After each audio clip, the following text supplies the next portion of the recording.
Good morning! Andito po tayo muli kay Kuya Elmer Junk Shop. Ayan.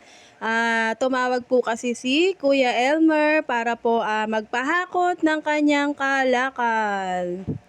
Ayan, si Kuya Elmer, kahit na konti lang po ay kailangan na rin po ng ibenta para po may pampaikot po siya muli sa kanyang mga bibilhing mga kalakal. O, di ba? Ang dami po mga bote ni Kuya. Ayan po kasi mga bote, kailangan din pong ipunin kung meron pong humahakot ng mga bote. Ayan, katulad po ng plastic, ayan.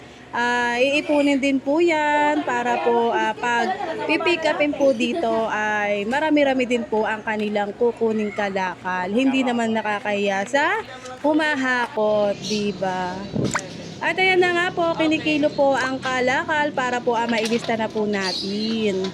At ayan, syempre, ano po yan, mga metal naman po ang aming hinahakot. Ayan, mga katulad po ng alum, kanta, kaldero, at iba pa. Mga stainless po, gano'n. May nag-remix nga ako eh. Syempre may battery din po yan, zinc, o diba, saka mga tanso po, ayan. Mga sirang mga appliances po, may mga tanso rin po yun. Katulad po ng mga electric fan, washing, rep, at marami pang iba. Ayan, syempre kahit na konti lang po ang kanyang dineliver, pero malaking pera na rin po yun. Dahil po sa metal ay napakalaking puhunan na rin po kasi katulad ng mga tanso, ayan, malaking puhunan po yan. Katulad din po ng mga alum, basta po mga metal, matataas na ano po yan, puhunan yan. Kaya nga po kahit kami po na namimili rin ay nagigipit din naman po dahil nga po sa mataas na puhunan.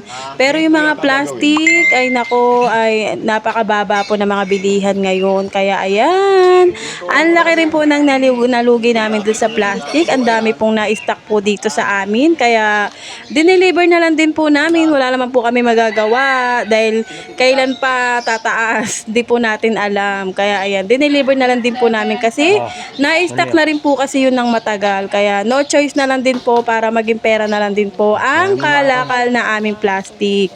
O kaya dapat po talaga pag magi-stock tayo, sure po natin na i-deliver din po natin agad-agad.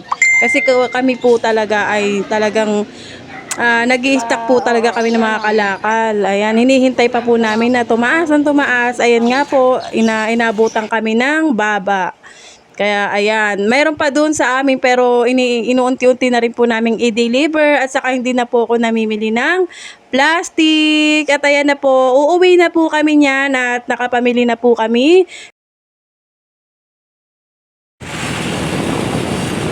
At ayan, syempre mainit nga po, magpalamig po tayo. O diba, inom tayo ng palamig sa halagang 10 piso.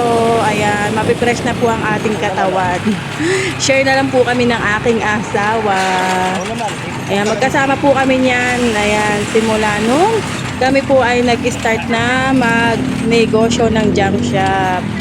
Kaya ayan, samahan niyo po kami sa araw-araw. Huwag po sana kayo magsasawa na kami po ay panoorin sa tuwing kami po ay may videos. Maraming salamat sa inyo.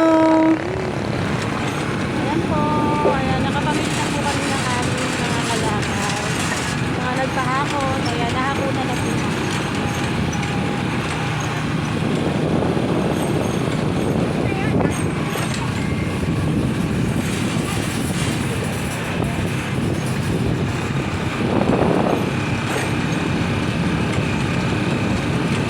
Hanggang dito na nga lang po.